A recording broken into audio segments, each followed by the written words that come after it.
The Friday night dinner rush at Vesper was in full swing when I delivered the check to table 12.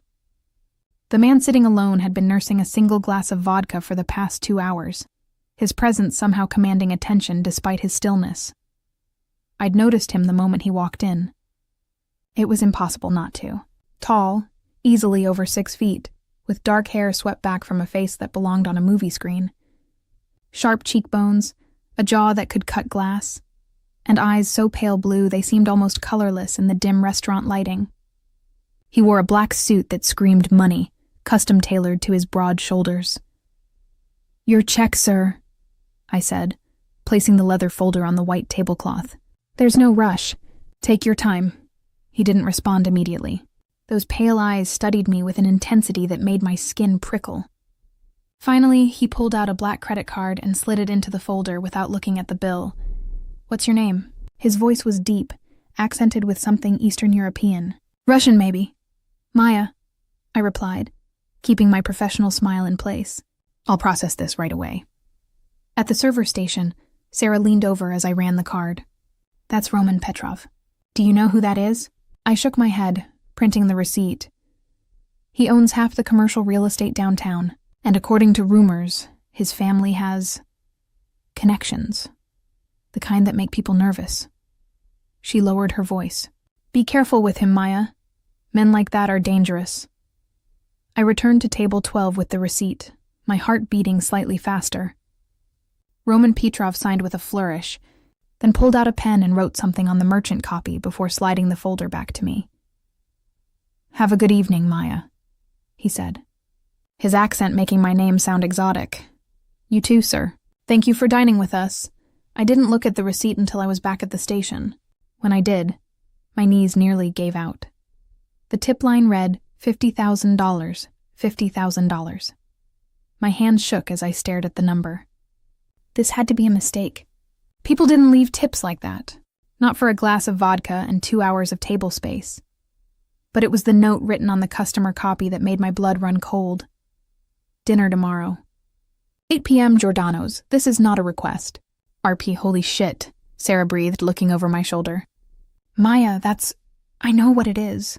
My voice came out strangled. "This is insane. I can't accept this. Are you crazy? That's $50,000. With strings attached."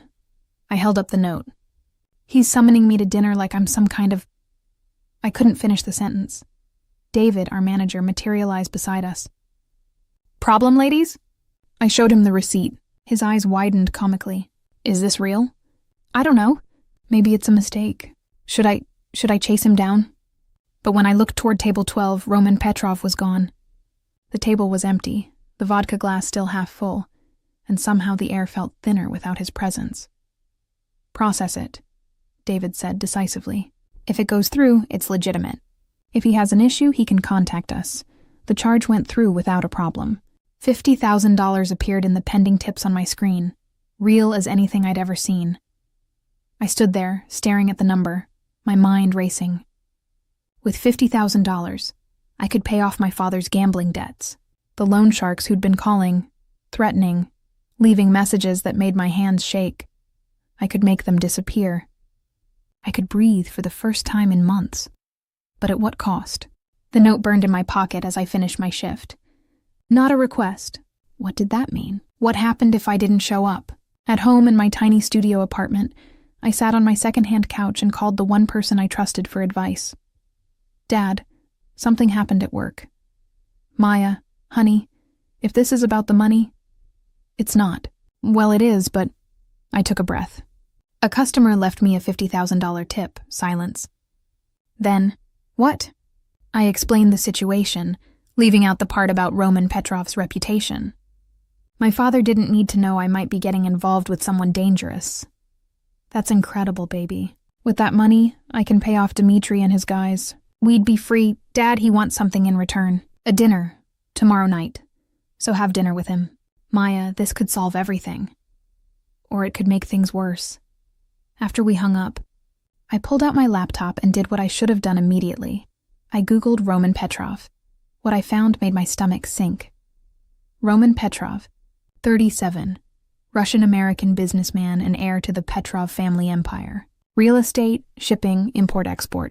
But buried in the articles, in the spaces between the legitimate business ventures, were hints of something darker. Federal investigations that went nowhere, business rivals who disappeared, connections to the Bratva, the Russian mafia. I was still staring at the screen when my phone buzzed. Unknown number. I hope you're not thinking of refusing. That would be unwise. Sweet dreams, Maya. RP. My hands shook as I read the message. How did he have my number? I'd never given it to him. Another text followed immediately. The money is yours regardless of your decision. But I'd very much like to have dinner with you. I promise I'm more civilized than my reputation suggests. And then a third, Giordano's, 8 p.m. A car will pick you up at 7:30.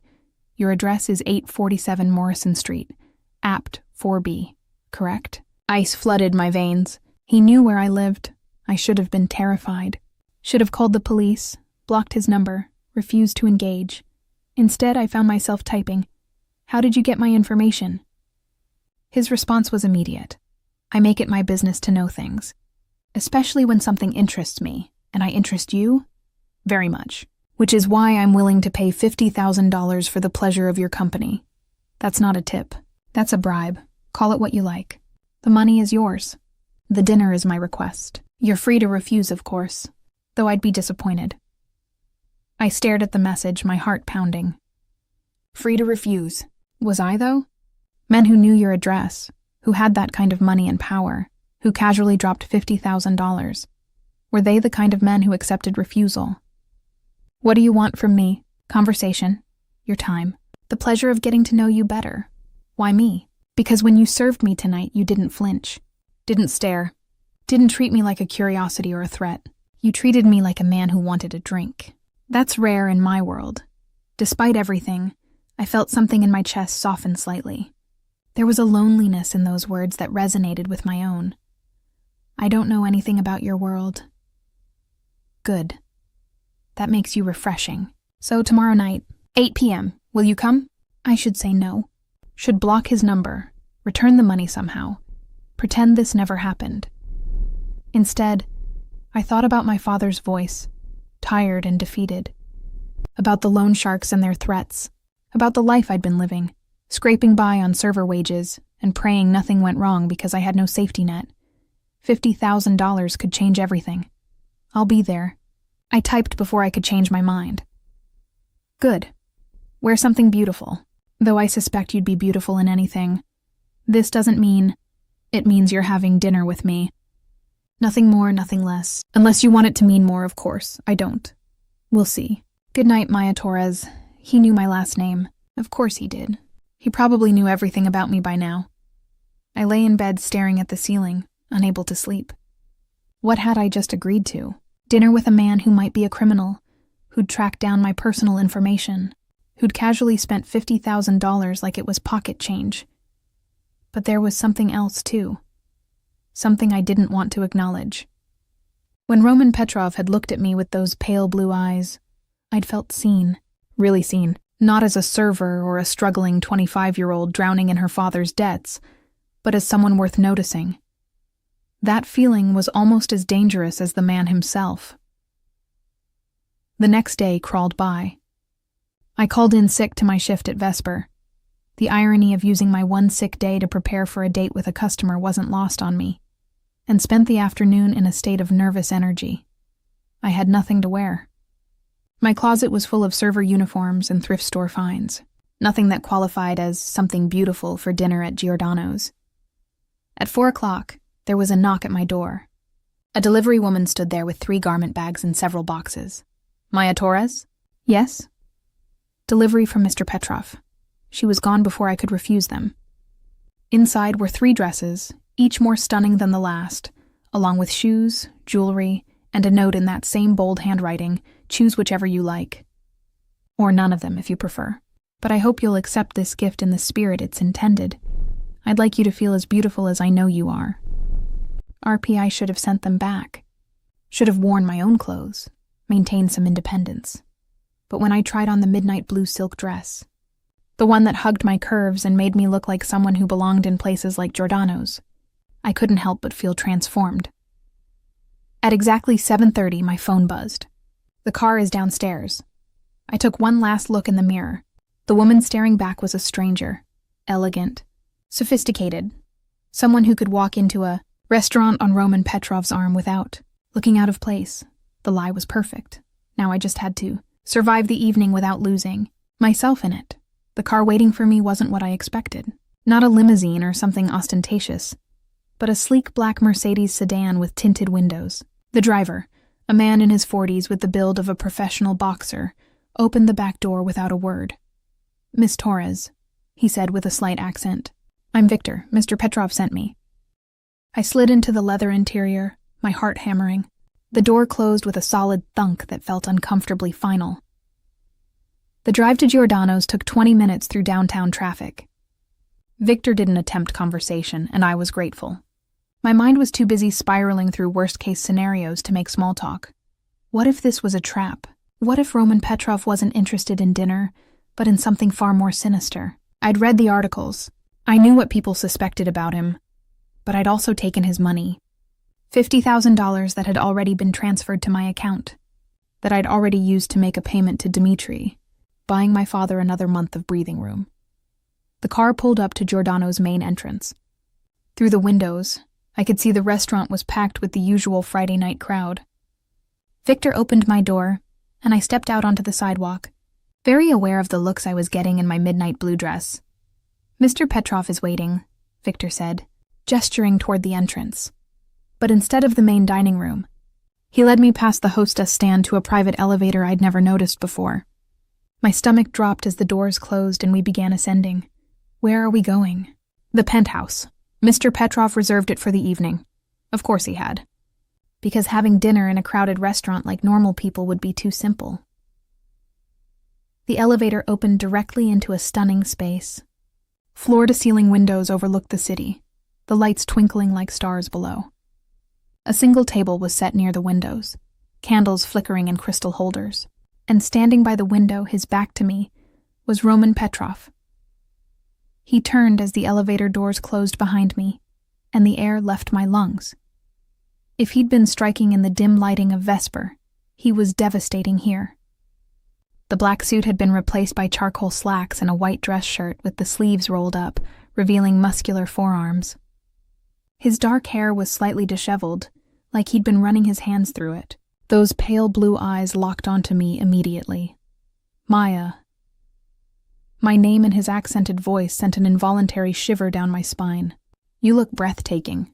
Thank you for the dress. You didn't have to. I wanted to." He moved toward me with a predator's grace. "And I'm pleased you chose that one. The color suits you." Up close, I could see details I'd missed before. A small scar above his left eyebrow. The way his eyes weren't quite colorless, but held flecks of gray. The subtle scent of his cologne. Something expensive and woodsy. "Would you like a drink?" he asked, gesturing toward a bar cart. "Just water, please. Still or sparkling?" "Still is fine." He poured 2 glasses, adding ice and a slice of lemon to mine without asking. Somehow he already knew how I liked it. "Please, sit." He pulled out a chair at the table. I sat, hyper-aware of how intimate this felt. Just the two of us, high above the city, candlelight casting shadows across his angular face. "I should start by apologizing," Roman said, taking the seat across from me. "My approach last night was unorthodox. That's one word for it. Coercive would be another." His lips curved slightly. "You're direct. I like that. I'm terrified, actually. But I figure if you wanted to hurt me, you wouldn't go to this much trouble." "You're right. I wouldn't." His expression sobered. "I understand my reputation precedes me, that you've probably looked me up, read the articles, seen the speculation about my family's business. Are they true? The things they say about you? Some of them. Not all." He took a sip of his water. "My family's business is complicated. There are elements that operate in gray areas, but I'm not the monster the tabloids paint me as. Then why the $50,000? Why track down my information? Why—" I gestured at the penthouse, the dress, everything. "Why all of this?" "Because the moment you walked up to my table, something shifted." He leaned forward, his gaze intense. "I've had hundreds of servers. They all look at me the same way. Fear, curiosity, calculation. wondering what they can get from me, but you? You looked at me like I was just another customer who wanted a drink, like I was normal. You're not normal.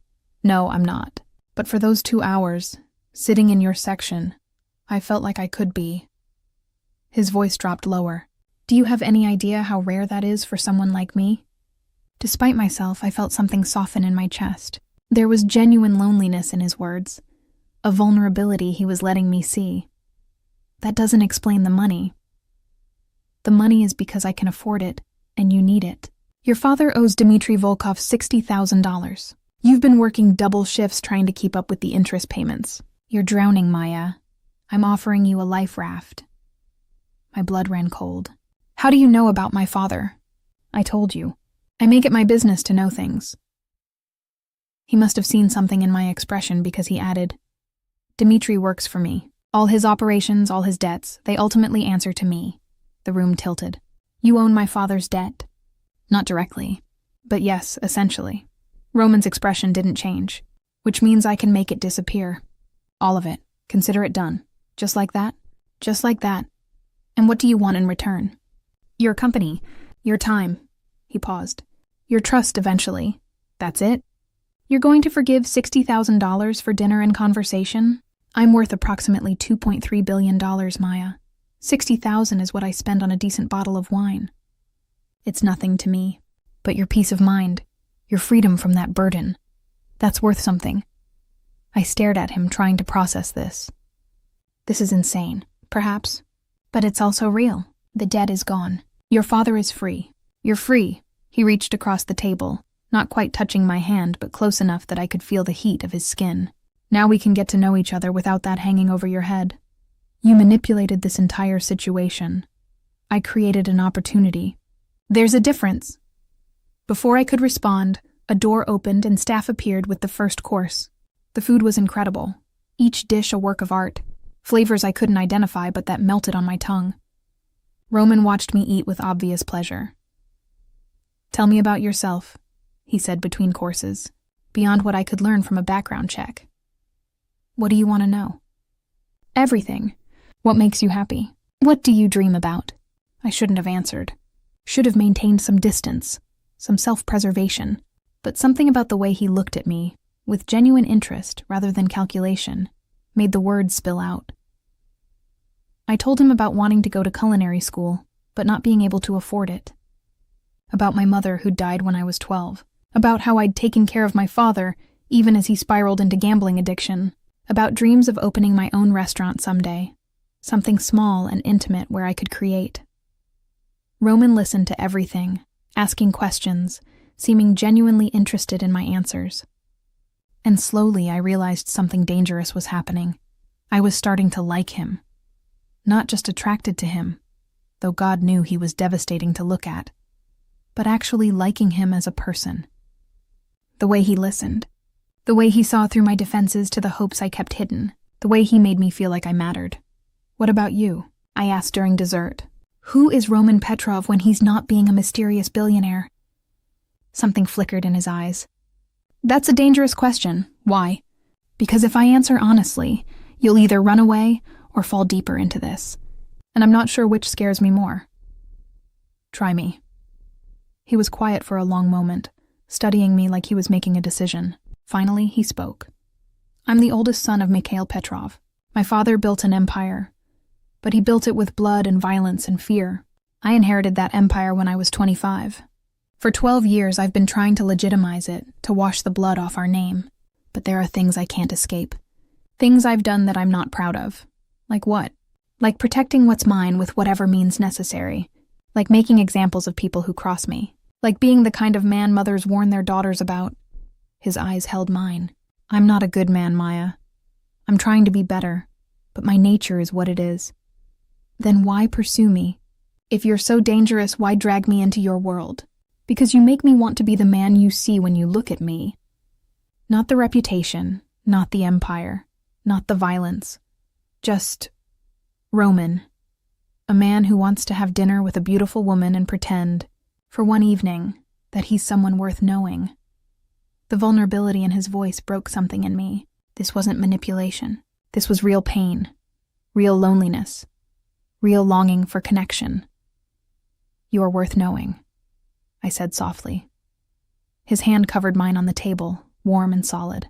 "Don't say that unless you mean it. Because if you give me hope, Maya, I won't be able to let you go." "Is that a threat?" "It's a warning." His thumb traced circles on my palm. "I'm possessive. Obsessive even. When I want something, I don't stop until it's mine. And I want you." I should have been frightened. Instead, I felt heat pool low in my stomach. "What if I don't want to be yours? Then I'll do everything in my power to change your mind. But I won't force you. I won't trap you. I'll just make it very difficult for you to imagine being anywhere else." We stared at each other across the candlelit table, the city glittering below us, the air thick with tension and promise and danger. "I should go home," I whispered. "You should. But you don't want to." He was right. God help me, he was right. "Roman, have dinner with me again. Tomorrow night, and the night after that. Let me court you properly. Let me show you who I can be for you." This is moving too fast. Life is short, Maya. I've learned that the hard way. When you find something worth fighting for, you don't waste time. And I'm worth fighting for? You're worth everything. He stood, moving around the table to pull out my chair. "Victor will take you home. But before you go..." He reached into his pocket and pulled out a small box. Inside was a phone. "Top of the line, already set up. My number is programmed in. Call me anytime, day or night. And Maya, there's no tracking on this. No monitoring. I'm trusting you to want to talk to me, not forcing you to." I took the phone, our fingers brushing. The contact sent electricity up my arm. "Why are you doing all this?" "Because 12 years ago I stopped believing in anything good. Then you walked up to my table and treated me like a human being, and suddenly I remembered what hope feels like." He walked me to the elevator. Victor was already waiting downstairs. But before the doors closed, Roman leaned in close, his lips nearly brushing my ear. "Sweet dreams, Maya. I'll be thinking of you." The doors closed, and I was descending, my heart racing, my mind spinning. I'd just had dinner with one of the most dangerous men in the city, and I already couldn't wait to see him again. I didn't sleep that night. How could I? My mind kept replaying every moment of dinner. The way Roman had looked at me, the things he'd said, the heat in his pale blue eyes when he'd told me he wanted me. The phone he'd given me sat on my nightstand, silent, but somehow demanding attention. Around 3 a.m., it buzzed. "Are you awake?" My heart jumped. I should ignore it. Should establish boundaries before this thing between us consumed me completely. Instead, I typed, "Yes. I can't stop thinking about you. You saw me 3 hours ago. 3 hours too long." A pause then. "Did I scare you tonight?" With what I said, a little good. You should be scared. I meant every word. I stared at the message, my pulse racing. "Why me, Roman? You could have anyone. I don't want anyone. I want you. The woman who looked at me like I was human. The woman who's brave enough to have dinner with a monster. You're not a monster. You don't know that yet. But you will. And I'm terrified that when you do, you'll run." The vulnerability in his words made my chest ache. "I'm not running. Not yet. Yet, that word is going to haunt me.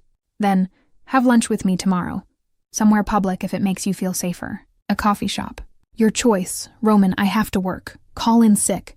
I can't just..." "Maya, I own Vesper." David answers to me. "Call in sick." I blinked at my phone. "You own Vesper?" "I own 12 restaurants in this city. Vesper is one of them. So yes, technically you work for me, which is why you can call in sick without consequences. This is insane. This is me trying to spend time with you. Say yes. I should have said no. Should have maintained some normalcy, some part of my life that wasn't being pulled into Roman Petrov's orbit. Yes, but somewhere public. And I choose the place, deal. Text me the address. I'll be there." I chose a small cafe 3 blocks from my apartment. Neutral territory, crowded enough to feel safe. Casual enough that we wouldn't attract attention. Roman arrived exactly on time, somehow managing to look both elegant and approachable in dark jeans and a gray sweater. Heads turned as he walked in. He was impossible not to notice. But he only had eyes for me. "You're wearing your own clothes today," he observed, sliding into the booth across from me. "I like it. Though I also like you in the dresses I sent. These feel more like me. And you want to remind yourself who you are, who you were before I complicated your life. It wasn't a question. He read me too easily, something like that. He ordered coffee, black, and we sat in comfortable silence for a moment. Around us, the cafe buzzed with Saturday morning activity. Students on laptops, couples sharing pastries, the hiss and grind of the espresso machine. "This is nice," Roman said finally. "Normal. Is that something you get much of? Normal? Never. My life is boardrooms and backroom deals and managing people who'd kill me if they thought they could get away with it." He took a sip of coffee. "This? Sitting in a cafe with a beautiful woman, pretending to be just another customer? It's the most normal I've felt in 12 years. Since you took over from your father. Since I stopped being Mikhail's son and became Roman Petrov, head of the Petrov Empire." His expression darkened. "My father was brutal, Maya. Effective but brutal. When I inherited, people expected me to be the same. Softer, they said, meant weaker. So you had to prove them wrong. I had to do things." He stopped, jaw tightening. "Things I can't take back. Things that ensured no one would ever question my authority again. Do you regret it?" "Every day. But I'd do it again if I had to. Because the alternative was watching everything my father built crumble. And all those deaths would have been for nothing." I reached across the table, covering his hand with mine. The gesture was instinctive, comforting. "You carry a lot of weight, I do. Which is why being with you feels like breathing. Like I can set it down for a moment and just be." We spent 3 hours in that cafe, talking about everything and nothing. He told me about growing up in Moscow, about his mother who still lived there, about learning English from American movies. I told him about my dreams of culinary school, about the restaurant I wanted to open someday. "What would you call it?" he asked. "I don't know. Something simple, personal. Maya's." He said it like it was already real. "I'd eat there every night. You'd get bored of my cooking. Impossible." His eyes held mine. "Besides, I wouldn't be there for the food.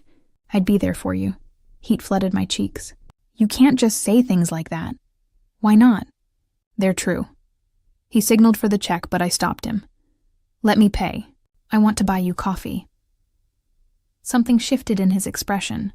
Surprise, pleasure, something deeper. "You want to buy me coffee?" "Yes. Is that a problem?"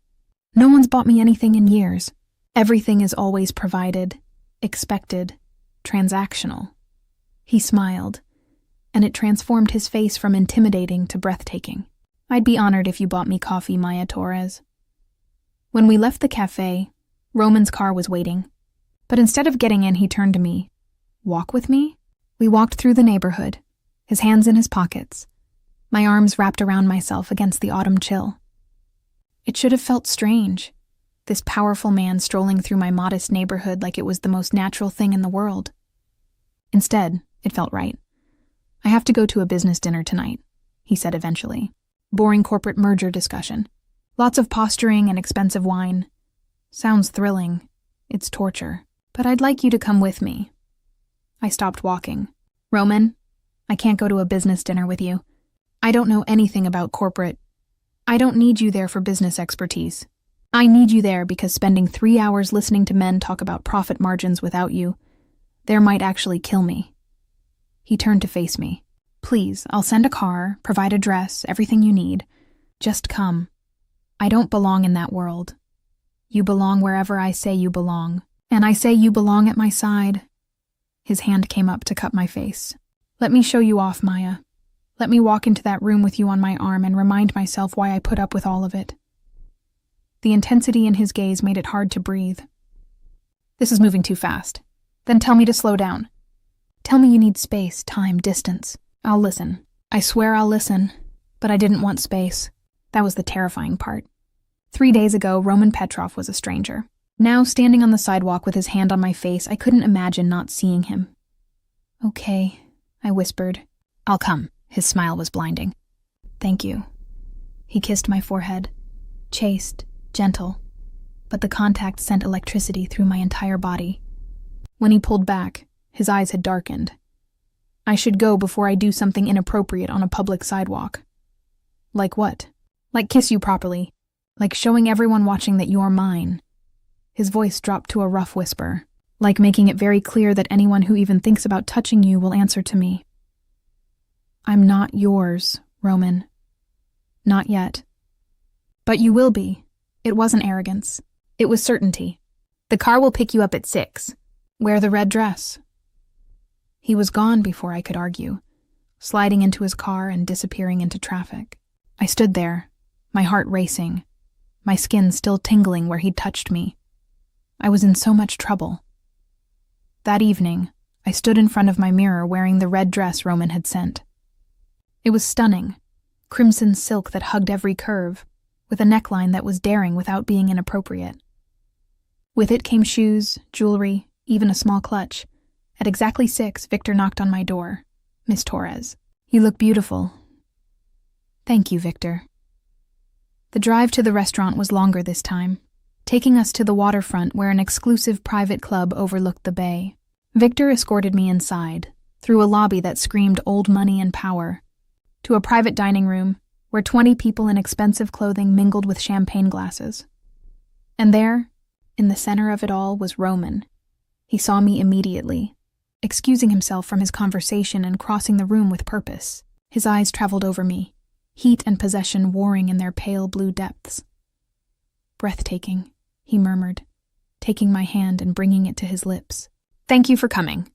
Did I have a choice? Always. You always have a choice with me, Maya. He tucked my hand into the crook of his elbow.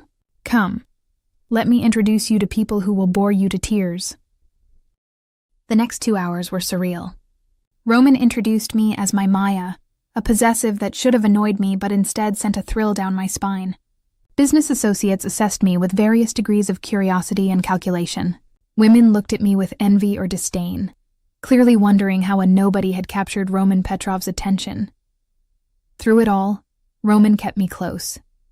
His hand on my lower back, his body angled toward mine, his attention split between business discussions and checking that I was comfortable. You're doing wonderfully, he whispered during a lull in conversation. I know this isn't your world, but you fit here better than you think. I feel like an imposter. You're the most real person in this room. That's why they're all staring. They're trying to figure out what makes you special, what I see that they don't. And what do you see? His eyes held mine. Everything. Dinner was served in courses, each more elaborate than the last. Roman sat beside me, occasionally touching my hand or my shoulder, small gestures of connection that felt enormous in the formal atmosphere.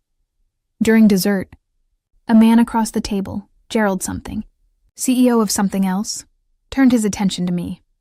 So Maya, what do you do? The table quieted slightly. This was the question I'd been dreading. I'm a server at Vesper, I said clearly, refusing to be ashamed. A server. Gerald's tone made it clear what he thought of that. How quaint. And how did you and Roman meet? She served me, Roman said before I could answer, his voice holding a warning edge. And she was the most competent professional server I've encountered in years. Which is why I hired her. Hired her for what? That's none of your concern, Gerald. Roman's smile didn't reach his eyes.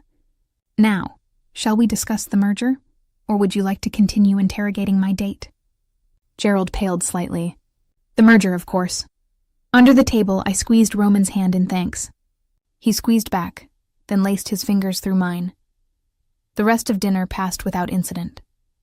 When it finally ended, Roman escorted me out to where Victor waited with the car.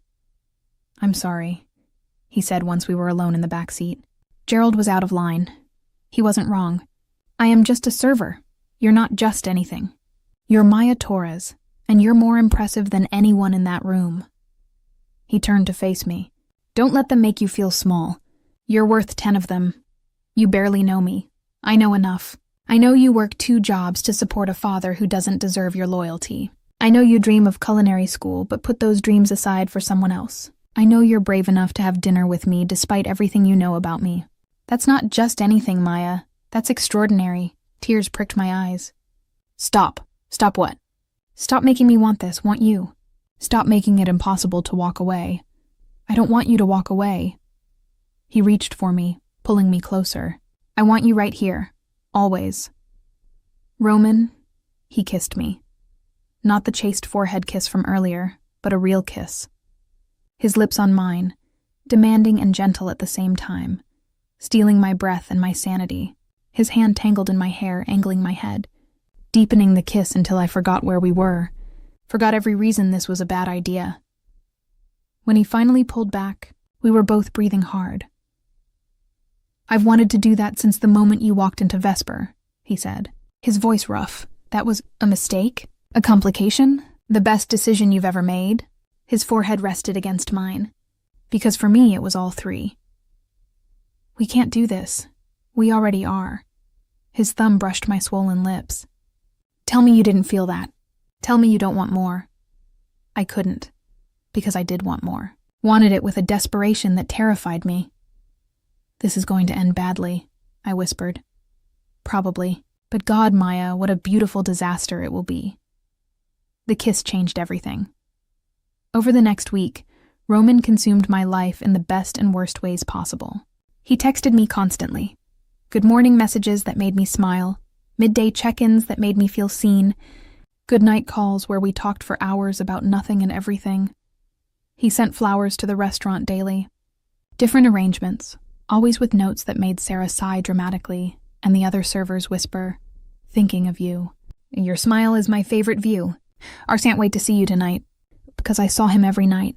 Sometimes for dinner at exclusive restaurants where he reserved entire sections for privacy. Sometimes for walks through the city where he held my hand like it was the most natural thing in the world. Once, memorably, for pizza in my apartment where he sat on my second-hand couch and looked more at home than he had any right to.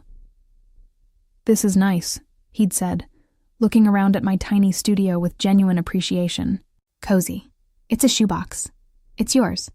That makes it better than my penthouse." He'd pulled me down beside him, wrapping an arm around my shoulders. "I like seeing where you live. How you live. Why? Because I'm trying to know every part of you. The public Maya who serves tables with a smile. The private Maya who eats cereal for dinner and watches cooking shows at midnight. The real Maya underneath all the masks. And if the real Maya is disappointing, impossible." He'd kissed my temple. "But I appreciate that you're still scared of letting me in completely. It means when you finally do, it'll mean something." Now, exactly 8 days after that first dinner, I stood in my apartment getting ready for what Roman had mysteriously called a surprise. The dress he'd sent this time was different, less formal than the others. A soft ivory cashmere sweater dress that felt like being wrapped in a cloud. My phone buzzed. "The car is downstairs. Bring a jacket. We're going somewhere special." Victor drove us out of the city, into the countryside as the sun began setting. I watched the urban landscape give way to rolling hills and autumn forests, curiosity building with every mile. "Where are we going?" Victor's eyes met mine in the rearview mirror. Mr. Petrov wanted it to be a surprise. 40 minutes later, we turned down a private road that led to a stunning property overlooking a lake. Not a mansion exactly, but a beautiful modern home with floor-to-ceiling windows that reflected the sunset. Roman waited on the steps, dressed casually in dark jeans and a charcoal sweater. When Victor opened my door, Roman's face lit up in a way that made my heart stutter. "You came. You're very persuasive." I took his offered hand. "What is this place?" "Mine. One of the few properties I actually live in occasionally when I need to escape the city." He guided me toward the house. "I wanted to bring you somewhere we could be completely alone. No restaurants, no crowds, no business associates judging whether you belong."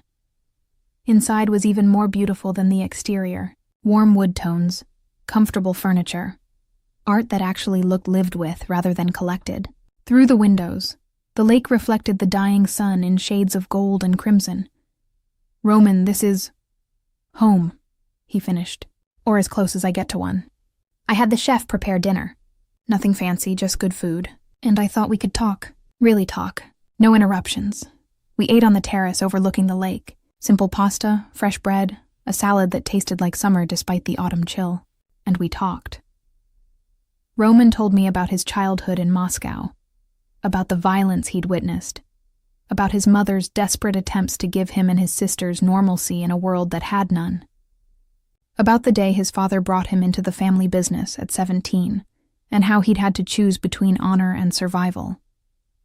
I told him about my mother's death, about holding her hand as cancer stole her away, about promising to take care of my father, and how that promise had slowly consumed my own life, about the guilt I felt for resenting him, for wanting my own future instead of being trapped in his debts. "You're allowed to want your own life," Roman said, reaching across the table to take my hand. "Loyalty to family is admirable, but not when it destroys you," says the man who took over his father's empire at 25. Exactly. I know what it costs to sacrifice yourself for family obligation, and I wouldn't wish it on anyone, especially you. His thumb traced patterns on my palm. "Maya, I meant what I said. The debt is gone. Your father is free. You don't owe him anything anymore. It's not that simple. It is. You just have to let it be." After dinner, we moved to the living room where a fire crackled in the stone fireplace. Roman poured us wine and we sat on the couch, close but not touching, the air between us charged with possibility. "I have a confession," he said after a long silence. "Should I be worried? Maybe." He turned to face me fully. "I didn't bring you here just to talk. I brought you here because I'm trying very hard to be a gentleman, and the city makes that impossible." "A gentleman?" In the city there are eyes everywhere. Expectations. People who would love to see me make a mistake, show weakness, give them ammunition. His hand found my face, cupping my cheek. "Here, there's no one, just us. And the truth is, Maya, I don't want to be a gentleman anymore. I want to be the man who gets to kiss you without worrying about who's watching, who gets to hold you without calculating how it will look, who gets to just feel." My breath caught. "Roman, I'm not asking for anything you're not ready to give, but I need you to understand. Every moment I spend with you, every conversation, every touch, it's getting harder to maintain control. You're under my skin in a way no one has ever been. Is that a bad thing? It's terrifying, because if you leave, if you decide this is too much, it will break something in me I didn't know could still break." I should have been scared by the intensity in his voice. Instead, I felt powerful. This man, who commanded empires and made grown men fear him, was vulnerable before me. "I'm not leaving," I whispered. "Promise me." His forehead touched mine. "Promise me you won't run when things get complicated." "Because they will, Maya. My life is messy and dangerous and full of things I can't protect you from. But I'll try. God, I'll try so hard to keep you safe. I promise. For now, I promise." He kissed me then, and it was different from the kiss in the car. Slower, deeper, more deliberate. Like he was trying to memorize me, to imprint himself on my soul the way he'd already claimed my heart. When he pulled back, his eyes were dark with desire. "Stay tonight." I'm not asking for, just stay. Sleep here? Let me wake up with you. Let me have one morning where you're the first thing I see." Okay. "Yes, I'll stay." The relief on his face was profound. He showed me to a guest room, respecting my space even as I saw the longing in his eyes, and said goodnight with a kiss that promised more. I lay in the comfortable bed, staring at the ceiling, listening to the quiet of the countryside. This was really happening. I was falling for Roman Petrov, completely, irrevocably falling. My phone buzzed on the nightstand. "Roman, of course. I know you're just down the hall, but I miss you already. You saw me 10 minutes ago. 10 minutes too long. Sweet dreams, Maya. Thank you for staying. Thank you for asking."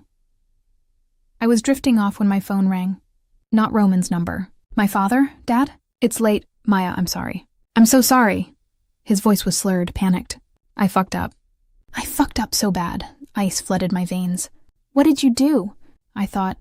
Dmitri said the debt was cleared, but there was this game, and I was winning. And I thought I could... "Maya, I owe money again." "A lot of money. How much?" But I already knew. Already felt the familiar weight of his bad decisions crushing me. 40,000.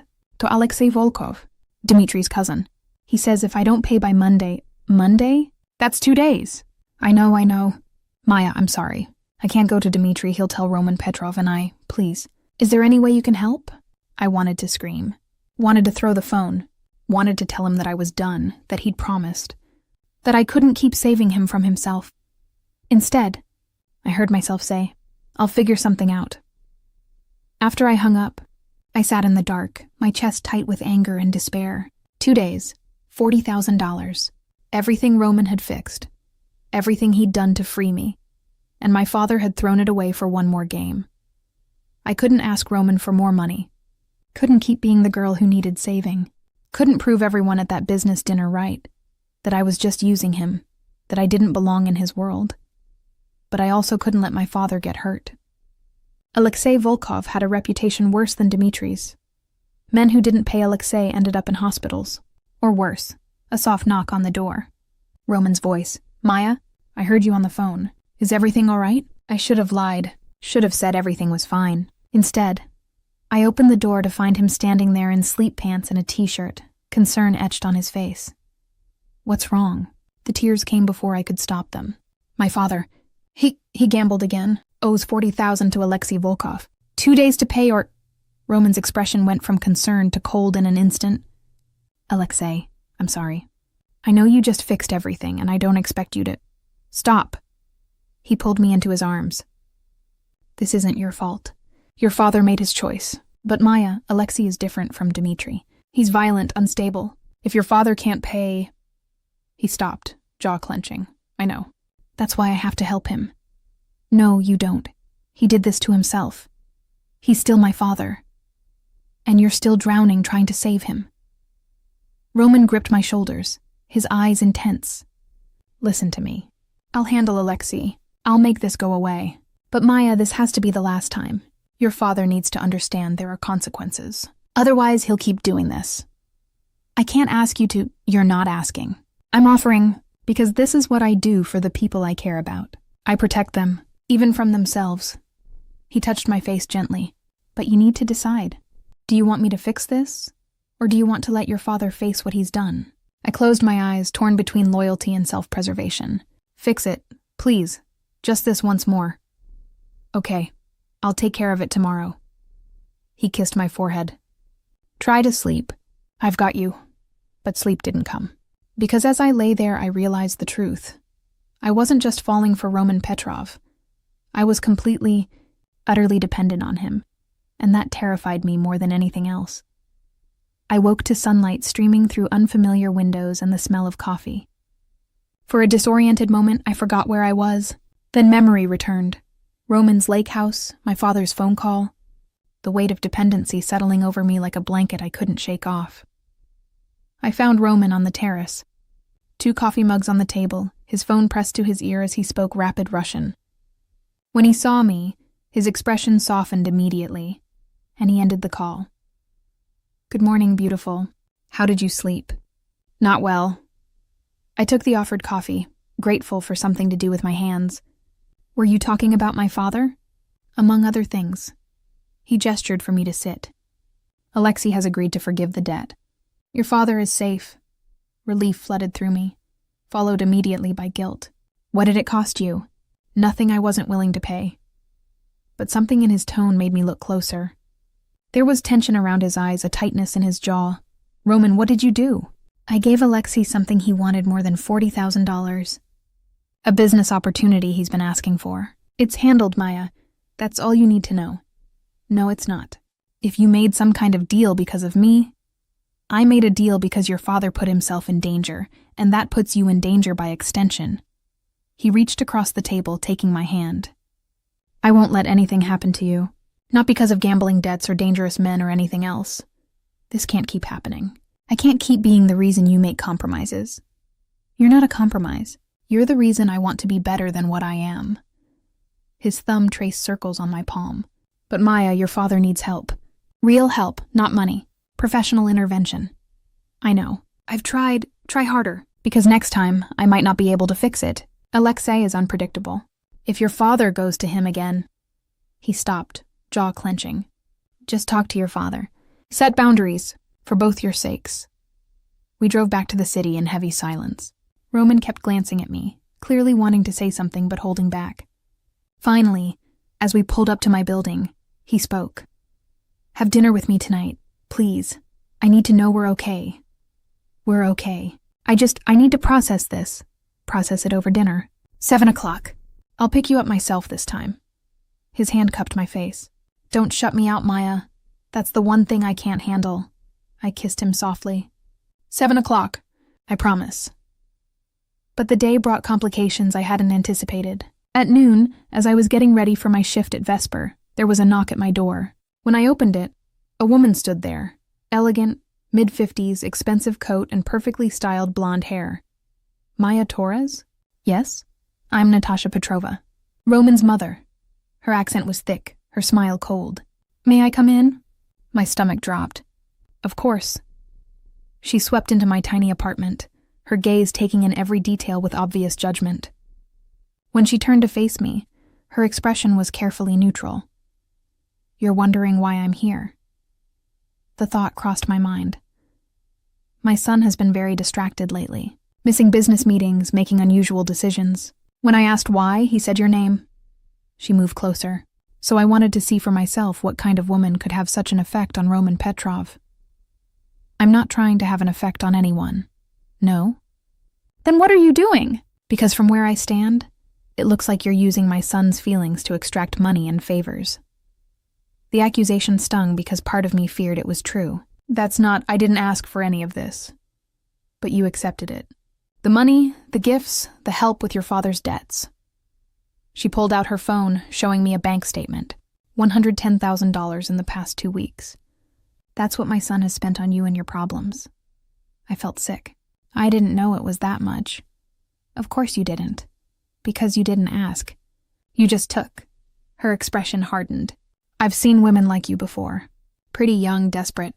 They attach themselves to powerful men and bleed them dry. I won't let you do that to Roman. I love him. The words came out before I could stop them. Do you? Or do you love what he can give you? She moved to the door. Here's what's going to happen.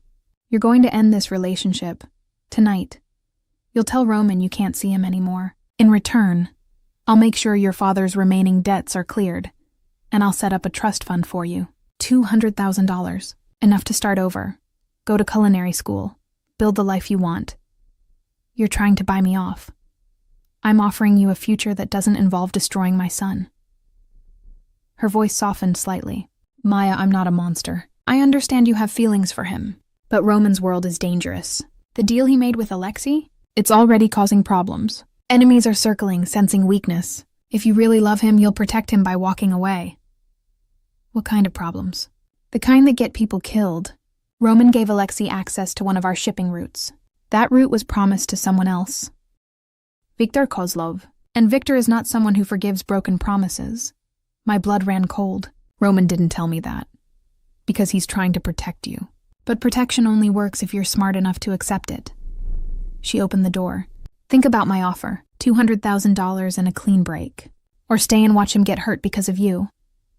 She was gone before I could respond, leaving me alone with the weight of her words. I spent the afternoon in a daze, going through the motions of my shift at Vesper, without really being present. Sarah asked what was wrong, but I couldn't explain. How could I tell her that Roman's mother had basically accused me of being a gold digger? That Roman might be in danger because of my father's gambling problem? At 6:30, I was back home, staring at my closet, trying to decide what to wear for dinner. My phone buzzed. Can't wait to see you. I've been thinking about you all day. R.I. stared at the message, torn between longing and fear. Roman made me feel cherished, protected, seen in ways I'd never experienced. But his mother was right. I was costing him. Money, business deals, maybe even his safety. Another message. I know today was hard, but we'll get through it together. We always do, did we, though? Or was I just pulling him down with me? At exactly 7, there was a knock.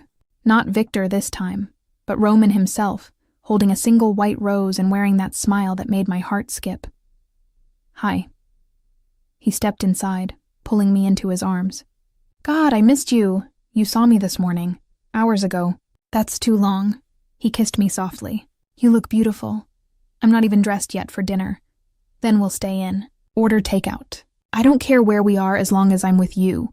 His hand cupped my face. Maya, what's wrong? You seem distant.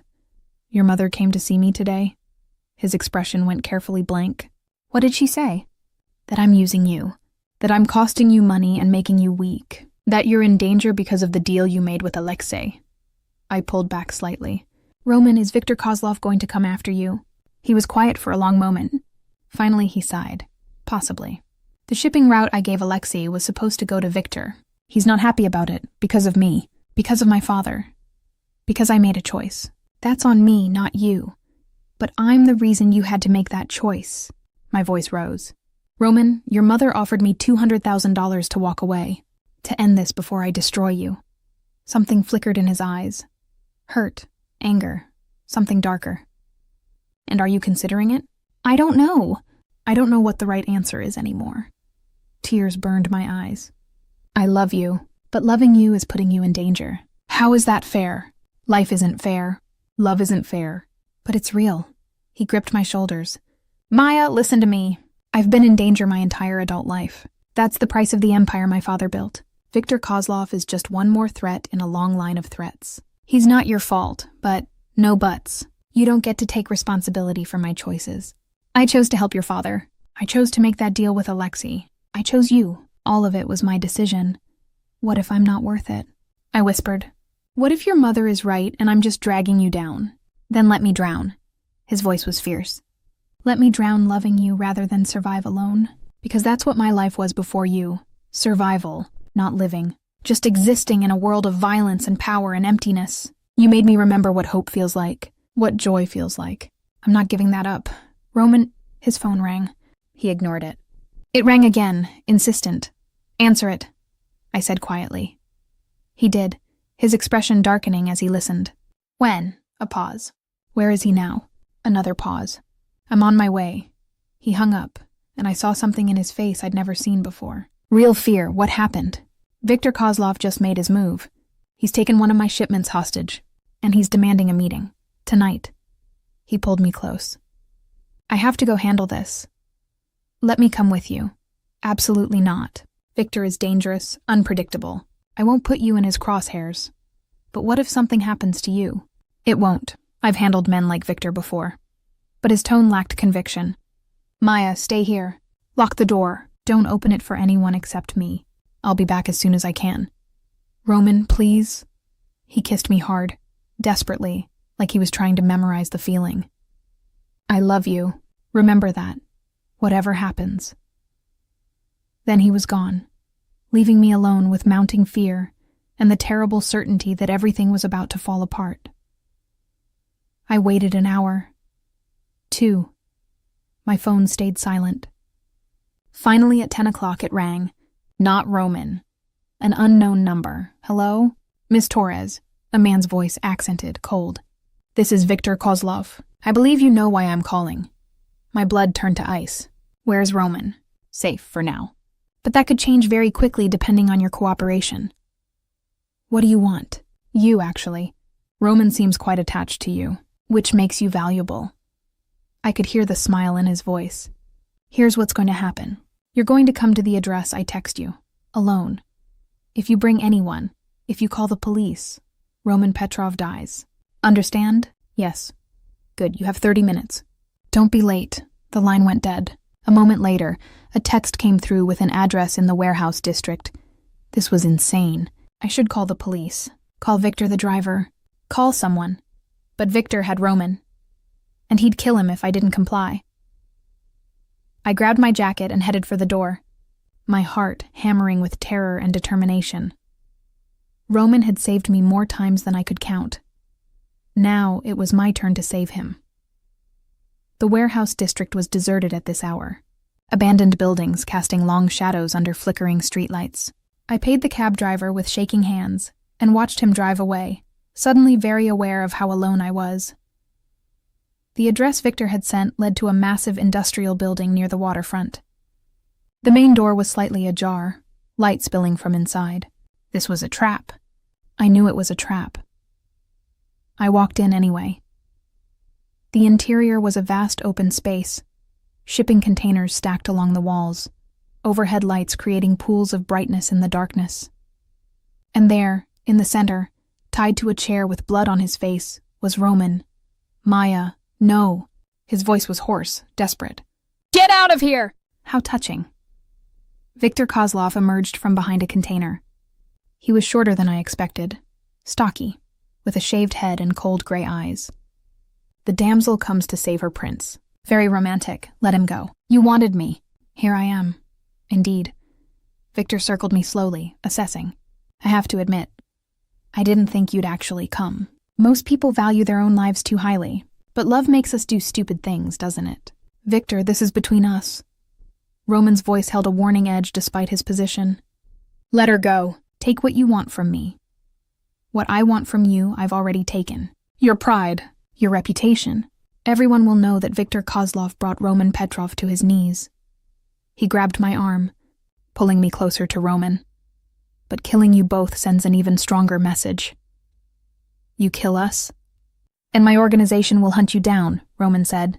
Every resource, every connection. You'll be dead within a week, perhaps, but it will be worth it to watch you suffer first. Victor pulled out a gun, pressing it to my temple. Tell me, Roman, what's it like to be helpless? To know you can't save her?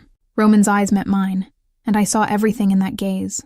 Love, fear, rage, desperation. Maya, I'm sorry. I'm so sorry I dragged you into this. Don't apologize. I chose this. I chose you. My voice was surprisingly steady, and I'd choose you again. How sweet, Victor sneered. But ultimately pointless. The shot was deafening in the enclosed space. But it wasn't Victor's gun that fired. Victor staggered, clutching his shoulder, his weapon clattering to the concrete floor. Behind him, Roman's mother stood with a small pistol, her expression cold and deadly. Nobody threatens my son, Natasha said calmly. Nobody. More shots rang out as Victor's men emerged from the shadows, but they were met by Roman's security team pouring through the side entrance. The warehouse erupted into chaos, gunfire, shouting, bodies hitting the ground. I dove for Roman, working frantically at his restraints. Are you okay? Your face, and I'm fine. Maya, get down! Something hot grazed my shoulder, spinning me around. Pain exploded through my arm, and I realized with distant shock that I'd been shot. Maya. Roman broke free of the last restraint, catching me as I stumbled. No, stay with me. It's not that bad, I managed, though blood was soaking through my jacket. Just graze me. You're shot. You're fucking shot because of me.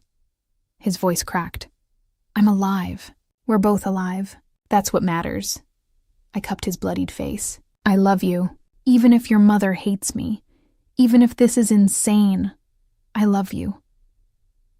My mother doesn't hate you.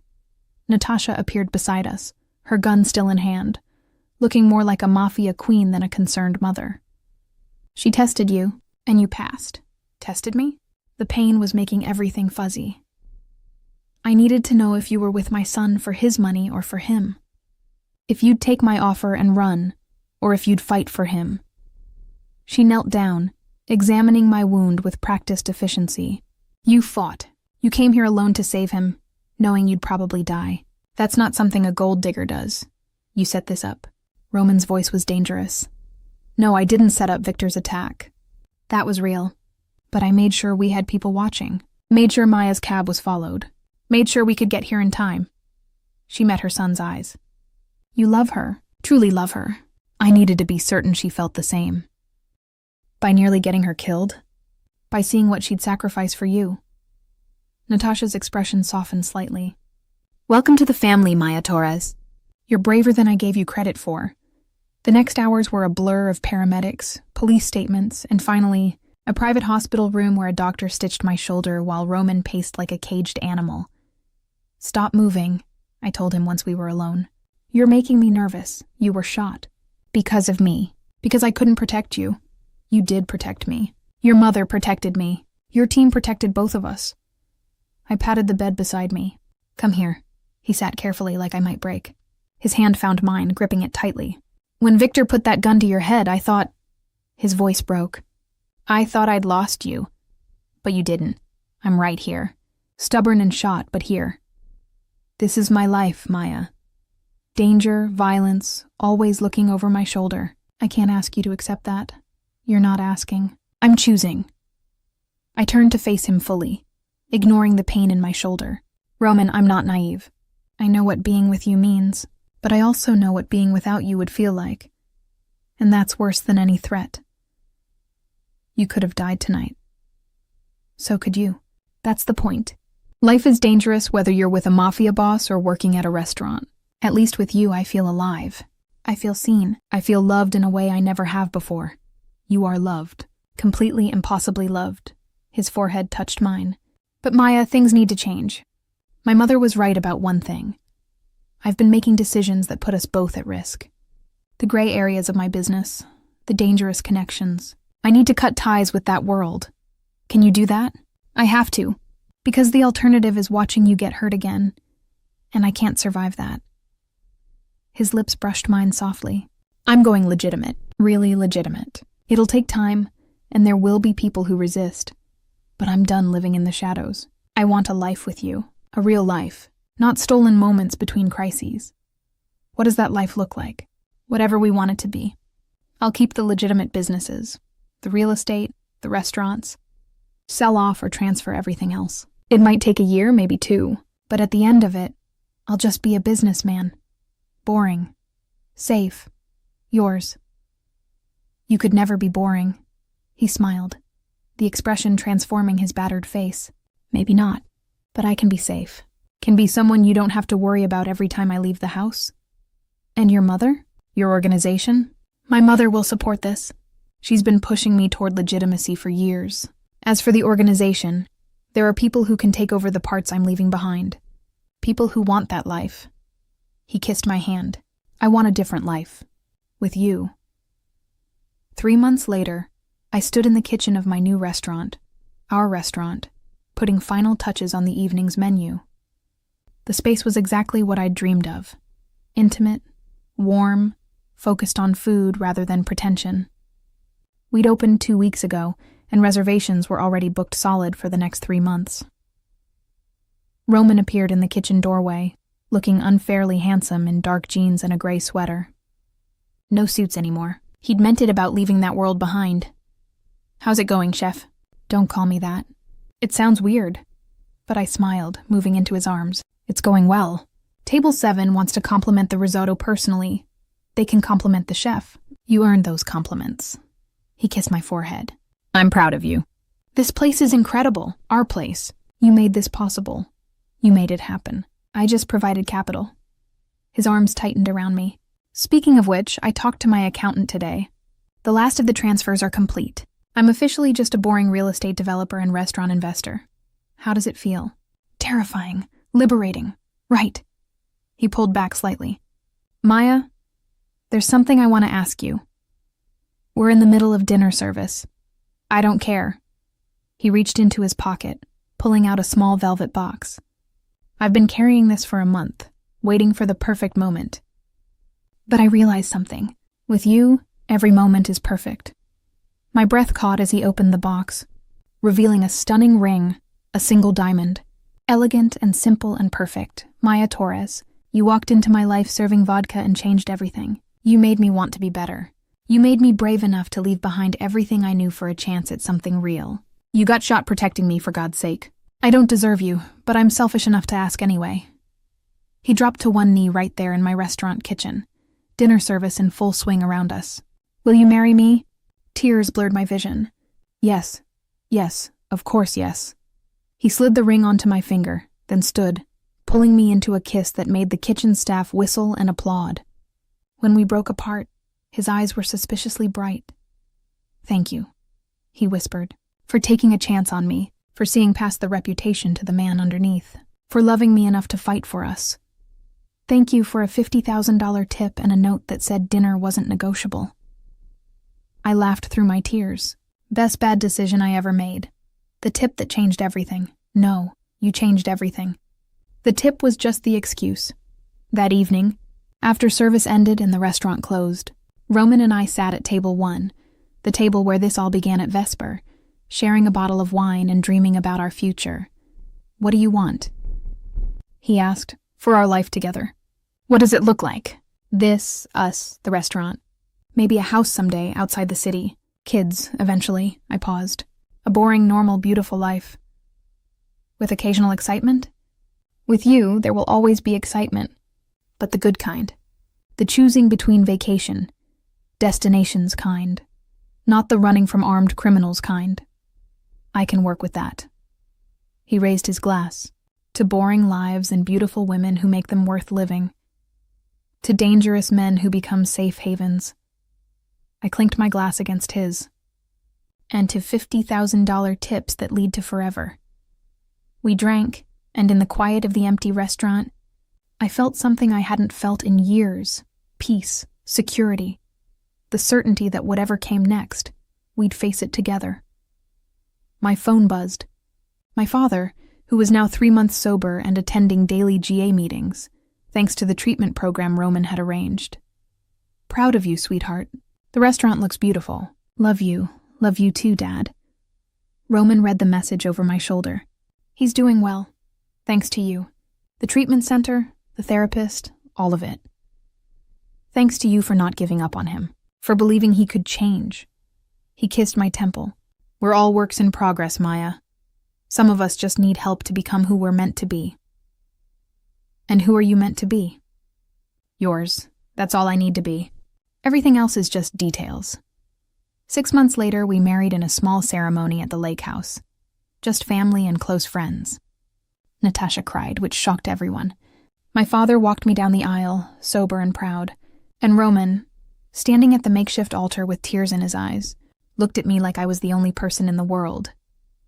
"I promise," he said during his vows, "to protect you, cherish you, and never leave another $50,000 tip for anyone but you."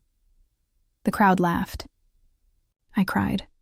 And when he kissed me as his wife, I knew with absolute certainty that this dangerous man, this reformed criminal, this person who'd upended my entire life with one extravagant gesture, was exactly where I was meant to be. Sometimes love comes from unexpected places. Sometimes it takes the form of a tip that's too large, a note that's too demanding, a man who's too dangerous. But sometimes, that unexpected love is exactly what saves you. Not from financial ruin or dangerous situations, though Roman had certainly done that, but from a life half-lived. From settling. From never knowing what it feels like to be loved completely, possessively, eternally by someone who sees all of you and chooses you anyway. As we drove away from our wedding reception, Roman's hand in mine, our future stretching bright before us, I thought about that night at Vesper. The night a stranger sat at my table and changed my life with a piece of paper and a command. "Dinner tomorrow, 8 p.m. This is not a request. It had seemed like a threat then, an invasion.